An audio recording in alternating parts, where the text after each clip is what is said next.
Hello, it's Thursday.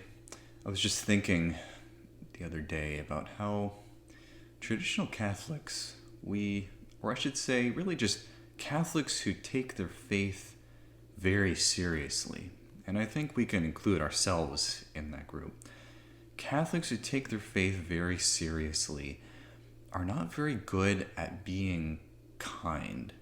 Catholics who take their faith very seriously lack sometimes, in fact, I'm tempted to say most of the time, we tend to lack empathy.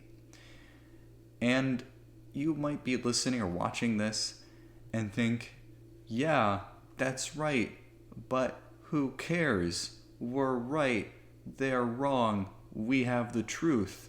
So who cares whether we're nice or not? Because we have the truth. And that kind of a reaction, I think, would only prove my point. And I think that's a problem. I think that's something that we need to talk about. It's something that needs to be addressed.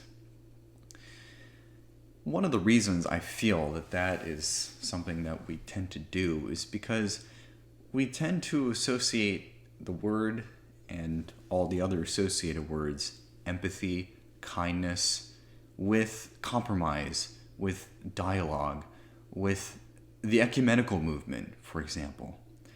And if we're having a discussion with someone, if we're dialoguing with someone, and we're watering down the truth, and we're hiding the truth for human motives, that of course is wrong. That of course is what is helping to destroy the church today, and has been destroying the faith of many for many years already.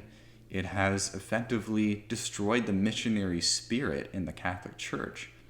And that really is kind of the main thing I want to talk about. It's just this idea of being missionaries. If we really want to bring people to the truth, we have to be missionaries. We have to want to bring them to Christ. As we say in philosophy, good is diffusive of itself. It's why God is God. It's why he sent his only begotten Son to save the world. Good wants to make everything else good. It's like a pandemic, but a really good kind of pandemic. Not, anyway, I don't want to date all these videos and only talk about the pandemic, because maybe you'll watch this when that's not a thing anymore. But anyway, empathy, kindness is actually necessary if we really want to be missionaries. There's a certain apologetic approach, which is simply to state the truth and to entrench yourself in a position and just leave it at that and do nothing more. Hello, I have the truth. I am great. You are wrong. You are stupid. You are going to hell. Goodbye. I am perfect and you are bad. And it's easy to say that when we have the truth, when we have the truth about God. It's easy to act that way. But does that actually bring people closer to God? Does that actually bring people to the faith? If we only said that and only acted in that way, I'm pretty sure all it would do was entrench ourselves in our position, which, okay, that's not too bad because we're Catholic and we have the truth, but that doesn't bring people on the outside in. On the contrary, it entrenches them in their position because that guy is mean. And why would I want to have anything to do with someone like that? And that's why we need to understand that the notion of empathy, the notion of being able to see things from the other side, to be able to be in another person's shoes, actually helps us to bring them to God, bring them to the truth. I love that epistle of St. John the Apostle. He says many things in that epistle, but one of the main things he talks about is how if you say you love God, but you don't love your neighbor, and it's his words, if you say that, you're living a lie. And that's kind of a big deal. We have to love our neighbor. We have to be willing to reach out to them if we want to bring them the truth. And that requires kindness. That requires empathy. We have to win the other person over by kindness. If we don't do that, if we just say, well, I'll just convince them through arguments, I'll just enunciate the truth, we're probably not going to win that many converts. We have to win over people's hearts. I think that's especially the case today. If you don't convince people on an emotional level, if you don't convince people in their hearts through kindness, through empathy, I don't think we can do the work of God. I think another reason, I guess we could say, why we tend to lack kindness, lack empathy, is because if we are Catholics who take our faith very seriously, we've probably been rejected by people on the other side. We've been mistreated. We've been scorned. We've been kicked out maybe of a community. And so we're a bit like feral cats. We're on the defensive. Every little thing that comes against us, we attack. And that of course that's not the kind of spirit, obviously, that's going to make the faith attractive for other people. It's a little bit like driving. If when you're driving in traffic and someone cuts you off or someone does something to you that makes you want to say some really unsavory words, we are much more prone to be angry at that person because we're not really seeing a person. I mean, we know there's a person in the car, obviously, but we don't see their face. We don't really know who that person is. We just see a car. We just see a machine, just this faceless car monster that just cut in front of me and just ruined my day. And so we get really, really upset. But if something similar had happened to us outside of a car, maybe we're in line somewhere, we're walking somewhere, and someone steps in front of us, we might be a little upset, we might be annoyed, but we're not going to be, I bet, nearly as upset than if it had been while driving. It's the reason why road rage is a thing. It's the reason why people who are normally so kind and so calm, when they get behind the wheel, they turn to monsters, because they're not seeing the face. They're not seeing this other person. And that makes a huge difference. We have to, once again, if we want to be missionaries, if we really want to practice charity, true fraternal charity, kindness, yes, empathy, we have to come face to face with the other person. With the internet, with Twitter, with social media, we don't do that. We don't see a face. We might see a picture. We might even watch a video like you're doing now.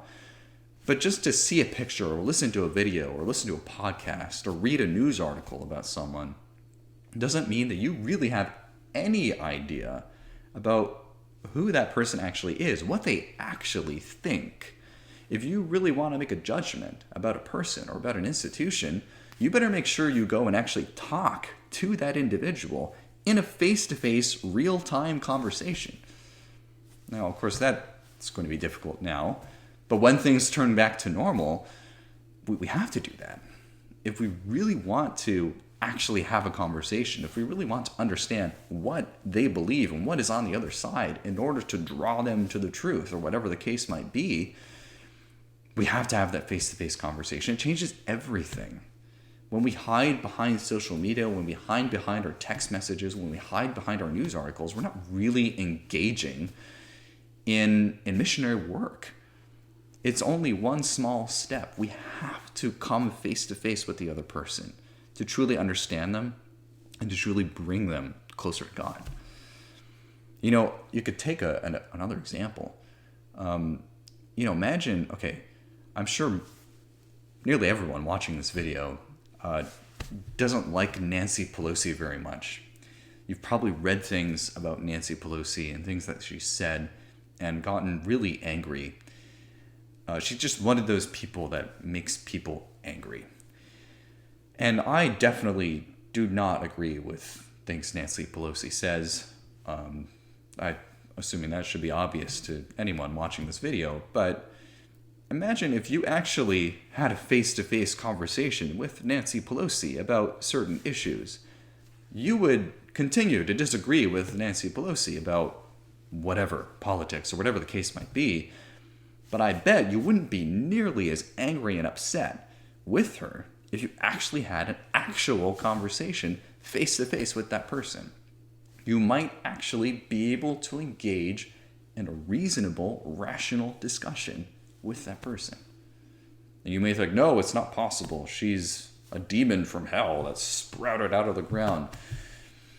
She's a monster. And well, you think that way probably because you've only read news articles about her. I'm not saying that we should be endorsing Nancy Pelosi or her ideas. Not at all. Trust me. But just to give you an example, we have to have that face-to-face interaction. We have to have that actual conversation. I think another thing that makes us lack charity, kindness, empathy, whatever you want to call it, if we take our faith very seriously, well, we're probably very serious people, generally, or we're probably very intense. And to be a really intense person means that we, maybe because of our personality, have a tendency to drive others away. As I was kind of illustrating before, there's that certain approach to presenting the Catholic faith, which doesn't draw other people in, but only entrenches us in our own position. And this causes us then to live in isolation, to live in a bubble.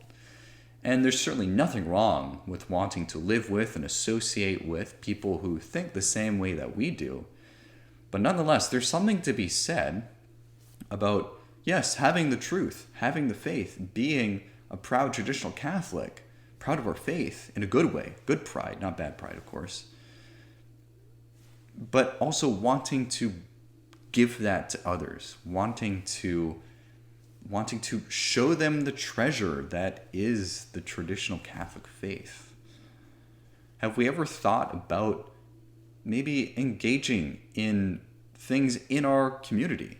Obviously, when that's possible. It's probably not possible now, of course, the current circumstances, fine. But when it is, when things come back more or less to normal, to actually go out into the world with all the other people and their differing ideas and to give them this light. Of course, to do that, we have to understand that presenting the truth isn't just a question of, here's the truth, you stink, I'm great. It's, here's the truth, and I want to draw you in through friendship. I want to draw you in with this friendship with Christ through our own friendship, through our own meeting eye to eye and having a rational discussion as human beings. That can do so much more, as I've been saying. Now you might think, well, Father, that's great, going and getting involved in our communities, our parishes, but also even beyond the parish, as I've been implying. But Father, I've got kids. I can't do that. I have to shield them and protect them from all these bad people. And definitely, we need to protect our children. There's no doubt about that. We have to shelter them from certain things. We have to protect them because they are tender, they are still growing, and they can very easily misunderstand things. But at the same time, we have to prepare them for real life. And if we're, yes, exposing them to other people who have different ways of thinking and different ways of acting and different ways of doing things, but if we're using those opportunities then to explain these erroneous ways of thinking and these erroneous ways of living, but also giving them the opportunity to give the treasure of the faith, to gain that experience. What better way to educate our children? What better way to prepare them to enter into the real world that they're going to have to face eventually? Presenting it to them in a way that guides them, helps them, protects them still, but also gives them that experience and helps them to be the future missionaries that will keep the faith alive. We are not the chosen people. The old covenant is done, is past. the chosen people is everyone. It's the whole world. We have a duty to be missionaries. We have a duty to give the faith to everyone. Let's take that duty seriously and realize that having empathy, having kindness is not in contradiction to having the truth, to living out our faith in its fullness. Let's have this balance. I think if we do that, I think we can not only keep the treasure of tradition alive and preserve it in that sacredness that it is, but also then give that goodness, give that sacredness, give that beauty, that treasure of tradition to the whole world, which is our duty, it's our calling as followers of our Lord Jesus Christ. Thank you for listening.